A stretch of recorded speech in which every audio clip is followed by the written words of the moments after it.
Our final speaker before we finish with the panel that will address collectively any questions you have is Dr. Rachel Winograd. Go with her. Dr. Winograd is a research assistant professor at the Missouri Institute of Mental Health in University of Missouri St. Louis, and she's really focused on the consequences and treatment of drug and alcohol use. I'm going to give you a couple titles here, but the bottom line is she's the go-to person in Missouri. Like, you need help with, Evan and I met with her a couple of months ago on trying to figure out we're interested in buprenorphine, we both had just received our waiver for it. How do we proceed? How do we get connected up with clinics? But she's the point person on that. She's project director of the Missouri State Targeted Response to the Opioid Crisis Grant, and she's principal investigator of the Missouri Heroin Opioid Prevention and Education, which is MoHOPE. Dr. Winograd?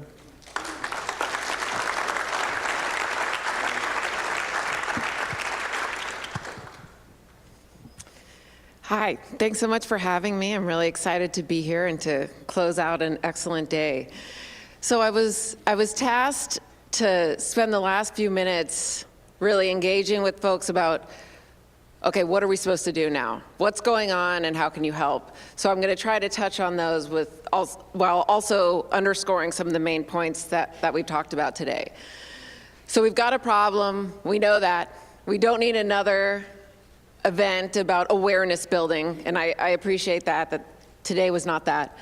We've got money, as Dr. Jody just said, we're rolling in money, right? That's not our problem. But we're still not sure what we're doing sometimes, or how specifically as individuals we can help. So, everyone's referring to this as a crisis, an epidemic, pick your word. How do we manage it? We know a few things. We know we need to do it differently than we have been, right? As someone who's involved in the treatment sector, the public health treatment net, what we're doing isn't working. We have a revolving door in our treatment programs, in our EDs, and we got to switch it up, specifically when we're talking about opioids. We have things that work. We know this. We got to start using them. Those things that we're using are methods that need to prioritize keeping people alive, first and foremost, and that sounds common sense, especially for many of you as emergency physicians, but in practice, we might say that, but we don't actually do it, right? When it comes to concrete choices and pros and cons about going with one treatment modality over another, we need to choose the one that keeps someone alive, not the one that we believe in, or the one they think they should do, or the one that we did. Right? We also know that we need a lot of support, right? You guys were not taught this in med school. And we hear that and we get that. Addiction medicine is burgeoning, it's new, it's complicated. You need training, consultation, technical assistance, right? It takes more than just people saying to do it. But you should know that those resources exist and we want you to know about them. Okay. Also, importantly, and I'm glad Dr. Waller gave a nod to this, we need to take this new approach in ways that support all types of people who use drugs. This is not the first drug crisis that our country has had, but it's the first time that you're hearing the terms public health and compassion and stigma and disease, right? We didn't hear those terms with the crack epidemic. We didn't. We heard about drug wars, we locked people up, we beat down doors. Now, a main difference here, of course, is that more people are dying. Absolutely, no question. More people are dying now than died at the height of the HIV epidemic. Think about that. So it's a lot more people, but it is also different people. And I'm talking about race. So if you look across the country, you have seen demographics shift in terms of who's dying, but note that Black people have always disproportionately been affected by drug crises. And in Missouri specifically, because this is a state-by-state problem with a state-by-state approach, in 2016, Black people were still dying at twice the rate of white people in Missouri, in our state last year. So we We know that it's expanding to rural areas and suburbs and white people and middle class and upper class, absolutely, and death is death, to be sure. But we need to also be sure that as we invoke words like public health and compassion and disease management, and we have buckets of money, right, $20 million grants that we don't know what to do with, we need to make sure that everybody benefits from this new approach. And that at the end of this spurt, the people who have continued to be disproportionately affected by drug crises aren't still left out in the cold. Okay, so what are we doing? I'm just going to highlight a few things that are going on in Missouri. I know a lot of us in this room, this is how we spend all our days and nights and weekends. So I'm not going to beat you over the head with it, but I want to give you a little taste and know that there are plenty more where this came from. So I'm highlighting these to give you a little hope to know that things are going on and also invite you to partner and collaborate. Because as people have said, we cannot do this alone. This needs to be a team effort. And we want you to get involved and not necessarily start from scratch, right? We don't need people to leave here and start a new work group, right? We have the studies, we know what works, we need action, and we need involvement. So the state targeted response grants are a result of the passage of the 21st Century Cures Act a couple years ago. It came out in May in terms of the actual award, and all 50 states got money, as well as 9 tribes and territories. So Missouri, specifically, we're getting $20 million for 2 years to throw at the opioid crisis and fix it. So talk to me in 2 years, see how we're doing. But the idea here, without getting into the specific arms and branches of this massive, massive program, is to transform the system of care for opiate use disorder specifically. A huge focus on healthcare integration, a huge focus at redesigning a treatment model in our addiction clinics, working with primary care, and increasing the use of maintenance agonist and partial agonist treatments. So the grant was awarded to the Department of Mental Health, and it's being overseen and administered and evaluated by us at Missouri Institute of Mental Health at UMSL. So please check out our website. We had a table out there. Join our listserv. We have a statewide dialogue going on where people are talking about clinical questions, research questions, sending articles, getting into debates when we're lucky. So it's a good place to coalesce and hear about upcoming events as well. So there's also the MoHope project, which is a collaboration between the Department of Mental Health, NCADA, and us at MIMH. And this is what Dr. Waller alluded to. That's a $5 million grant for 5 years, specifically focused on overdose education and naloxone distribution. So the principle of MoHope is based in harm reduction. And this has been a dirty word in the past, but it really can't be. Harm reduction is the philosophy that we should focus on reducing the harms and consequences associated with use without necessarily telling people to stop using, because that just doesn't work, and we know that. And it's not realistic, and it's not compassionate, and people die.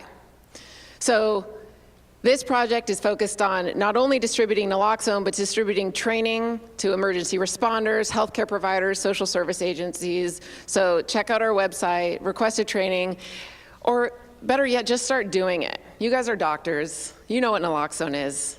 Start giving it to anyone who's at risk of an overdose. It's really easy. Okay, also, I want to highlight a local effort. This is an example of a group that really took the bull by the horn. So the United Way of Greater St. Louis, they wanted to do something about the opioid crisis, but they weren't sure what. So they convened a group of experts to get a lay of the land about what's going on in the state and where specific gaps were and how they could help with money, which is always helpful. So where the group led them and where they thankfully landed is targeting a specific population using a medication first fund. So what I mean there is when I'm talking about medication first, and it's a phrase that we're utilizing in STR, under DMH and new protocols, and you might hear it here and there, and I hope you do, because it's really trying to get our priorities back in check, right? Medication first, stabilize a patient, then we work on the rest. Medication should not be a carrot dangling. It should not be this reward. If you go through this many psychosocial groups, if you do XYZ, then maybe you'll get your Suboxone, right? We're killing people that way. So flip it on its head, reduce bureaucratic barriers to get people on medication first and keep them on it longer, while you then offer all the psychosupport services that should and could be available to this person. So the specific gap that the United Way is filling is for moms who were using opiates and got on Suboxone or methadone during their pregnancy, which are the gold standard treatments, and we should be doing that, okay? But then they lose their pregnancy Medicaid 60 days postpartum.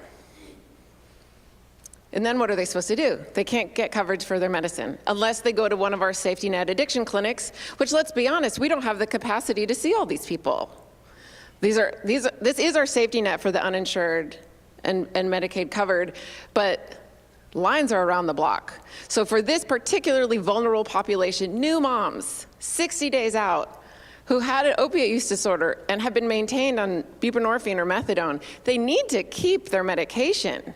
Good God, for that first year, at least, don't even bring it up before we're done with the first year. Anyway, so United Way is getting a bunch of money together specifically to fund medication for this population during that first year postpartum so they can stay in their OB or prenatal care setting where they're comfortable and they know people and the doctors want to do it, but they don't have a way to pay for uninsured. So these are creative, this is a creative example of a group that had access to funds and they got together and they're doing something very targeted and specific while also taking stock of what's going on in the landscape and filling a specific gap, right? Because we don't need another broad effort that spends a lot of money on studies or a lot of money on this and that and doesn't actually end up helping specific individuals who lack resources, who need our help. So what should you be doing? Hopefully you can leave today with some specific nuggets of information. I'm sure you've already gotten some, but let me sum it up. So, first and foremost, acknowledge the history and complexity of drug crises in the US. As we go about our days, let's not repeat mistakes that we've made in the past, okay? We know that the opioid crisis is a big, complex puzzle, and that all the things we're talking about may be just one piece, but I would urge us to approach all these pieces with caution and skepticism, specifically with supply-side approaches and law enforcement-based approaches, which we have evidence are minimally effective at best at treating, at reducing overdose, which should be our goal, right? What they're effective at is incarcerating large swaths of minority populations. So just keep that in mind as you're hearing new things coming from all directions about a tougher stance. Know what that could mean. Also, if you're a doctor or an NP or a PA, get your data waiver and start prescribing buprenorphine. Don't wait. We don't need more studies. We don't need more symposiums. Just do it. It's effective. You can figure it out.